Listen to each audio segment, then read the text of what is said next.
My dear students, I am going to deliver a lecture on how to develop the entrepreneur skills part 1 and part 2.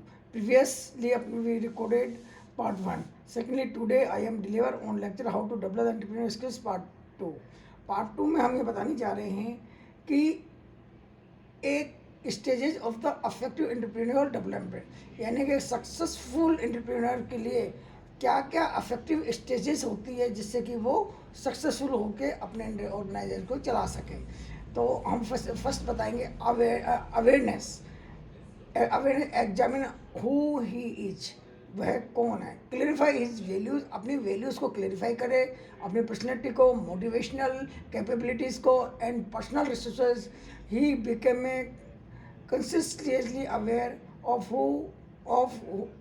who he is and what he is, वह कौन है और वह क्या है।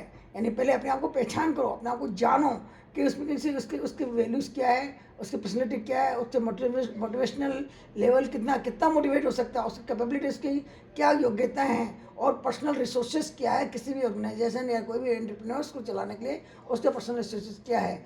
Second आता है acceptance, यानी identify, recognise and accept his strength and weakness. यानी कि इसमें हम ये बता रहे हैं कि अपने आप को आइडेंटिफाई करो, रिकॉग्नाइज करो और एक्सेप्ट करो कि उसकी स्ट्रेंथ क्या है और उसकी वीकनेसेस क्या है। यानी कि किसी भी सक्सेसफुल इंटरव्यू के लिए ये उसमें उसको पता होना चाहिए कि उसकी स्ट्रॉन्ग पॉइंट्स उसके क्या क्या है, यानी मजबूतियाँ, उसकी स्ट्रेंथ क्या क्या है और उसकी कमियाँ क्या क्या है, यानी वीकनेसेस क्या क्या है।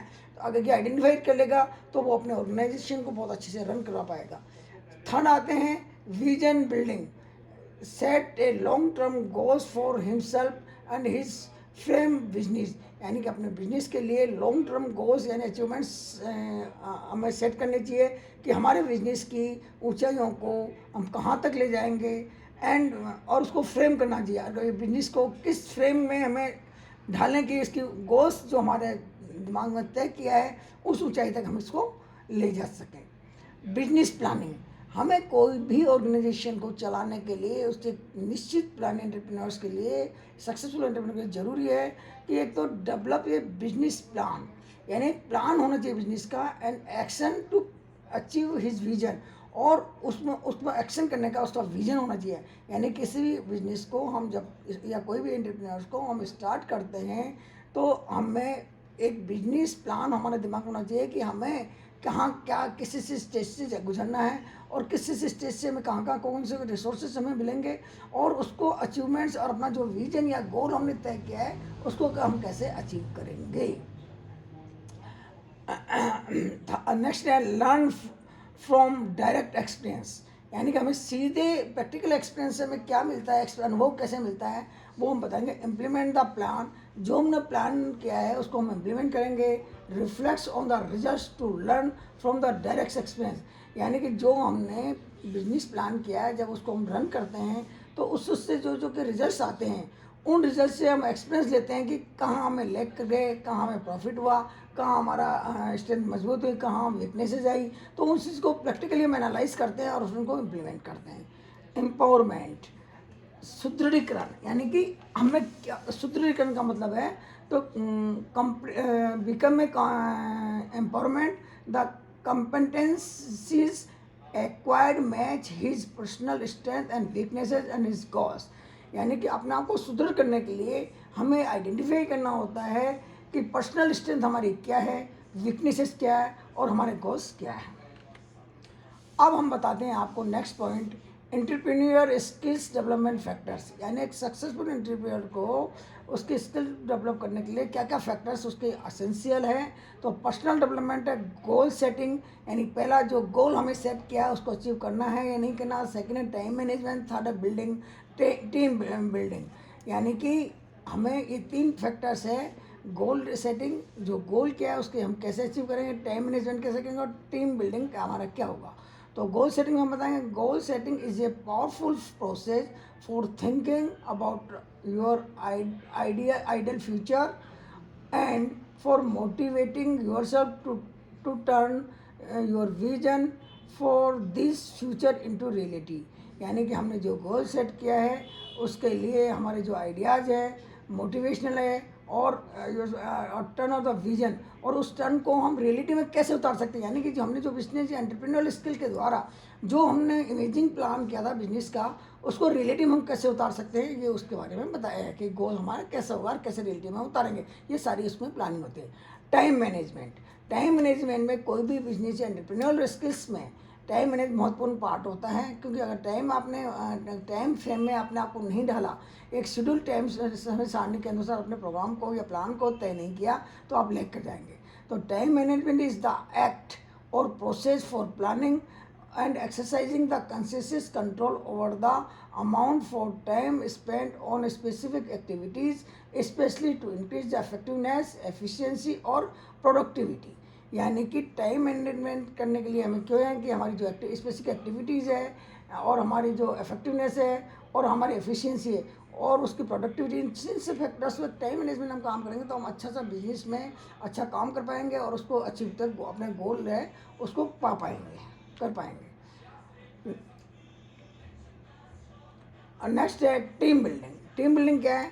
Ability to identify and motivate individual employees to form a team that stay together, work together and achieve together. यानी कि टीम बिल्डिंग का मतलब है कि किसी भी ऑर्गेनाइजेशन को टीम वर्क में, टीम मैनेजमेंट के द्वारा अगर काम, एक टीम वर्क में काम नहीं करेंगे तो वो सक्सेसफुल नहीं होता। तो अपने आप को एबिलिटी टू आइडेंटिफाई एंड अपने आप को आइडेंटिफाई करता, अपने आप को मोटिवेट इंडिविजुअली, अपने आप को मोटिवेट करना, अपने एम्प्लॉयज़ को मोटिवेट करना और उनको एक साथ रहकर एक साथ काम करके और अपने जो टारगेट को उसको अचीव करने के लिए जो काम किया, मिलकर काम किया जाता है उसको टीम बिल्डिंग बोलते हैं, और यही टीम वर्क होता है। बिजनेस डेवलपमेंट के लिए क्या क्या पॉइंट होते हैं? पहला है setting out the critical path, third है, सेकेंड है managing the process and reducing the risk, third है बिजनेस प्लानिंग, और फोर्थ है थर्ड ही है। तो अब पहला हम जो डिस्कशन करने जा रहे हैं वो setting out the critical path. Critical path क्या होता है? Longest sequence to activities in a project plan, यानी हमने जो प्रोजेक्ट बनाया है उसके एक सीक्वेंस में, एक system, initial stage to final के एक सीक्वेंस में हम काम करेंगे तो अपने प्लान को, प्रोजेक्ट को अच्छे से कर पाएंगे। सेकेंड है managing the process and reducing the risk, manage the whole process taking the precautionary measure to reduce the likelihood of loss or reduce the severity of a possible loss, for example initiating the security system। यानी कि managing the process and reducing the risk, यानी कि process को हम इस तरह manage करें कि ऐसी सावधानी हम रखें कि जिससे हमारा प्रोजेक्ट बहुत सावधानी से मिनिमम लॉस हो और उसकी जो भी डिफ़िकल्टीज उसको मिनिमाइज़ करते हुए और मैक्सिमम मैक्सिमम प्रॉफिट हम गेन कर सकें। बिजनेस प्लानिंग, हमको एक एंटरप्रेन्योर्स के लिए ये भी गुण होता है कि उसकी बिजनेस प्लानिंग क्या है, किस तरह उसने बिजनेस की प्लानिंग की जिससे कि वो मिनिमम इन्वेस्टमेंट में मैक्सिमम गेन कर सकते हैं।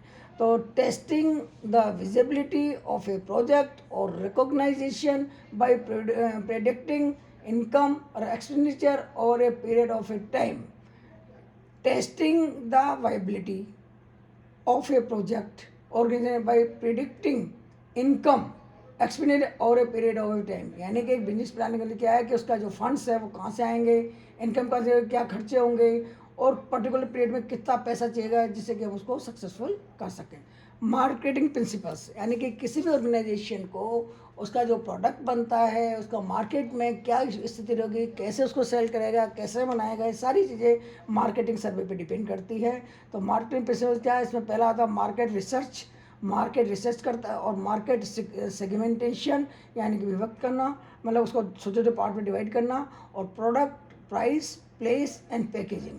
तो मार्केटिंग रिसर्च में क्या था? Process of assessing the viability of a new product और service through the techniques such as a survey, product testing and focus the group. यानी मार्केटिंग रिसर्च में क्या होता है कि किसी भी मार्केट में कौन सी वस्तु की या कौन सी चीज़ की रिक्वायरमेंट है उसका सर्वे किया जाता है, किसकी मांग है, डिमांड है और कितने कॉस्ट में बन सकती है, और उसका सर्वे करके प्रोडक्ट बनाते हैं, उसकी टेस्टिंग करते हैं और फोकस ऑन ग्रुप और एक छोटे अपने ग्रुप में उसको फोकस करके उसमें इम्प्लीमेंट करते हैं।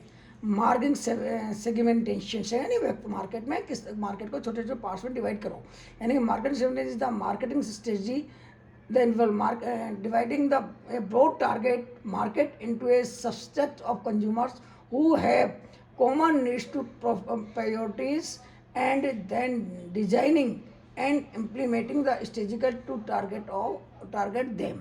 यानी कि market segmentation is a marketing strategy that involves, क्या इन्वॉल्व करते हैं, dividing a broad target market into subsets, यानी उसको छोटे ऑफ द कंज्यूमर्स, उसे छोटे छोटे टुकड़ों में विभक्त कर दो, who have common needs and priorities, जो कि जो कॉमन नीड क्या है, उसकी प्रायोरिटीज़ क्या है, उसको तय करते हैं, एंड देन डिजाइन, मतलब और उसको डिजाइन करो एंड इम्प्लीमेंट, फिर उसको इम्प्लीमेंट करो, स्ट्रेटजीज टू टारगेट दो, और फिर उसके बाद एक निश्चित स्टडी के द्वारा या निश्चित प्लानिंग के द्वारा उसको अचीव करो. Product, price, place and packaging, ये four major controllable factors for any marketing mix, यानी किसी भी मार्केटिंग मिक्स को कंट्रोल करने के लिए चार चीज़ें होती है. उसके लिए क्या है, product, price, place and packaging. तो फाइनेंस, नेक्स्ट आता है फाइनेंस. फाइनेंस क्या है, कैलकुलेटिंग स्टार्टअप नीड्स, सेकेंड है नीड्स ऑफ कैपिटल, थर्ड है cash flow and profitability issues.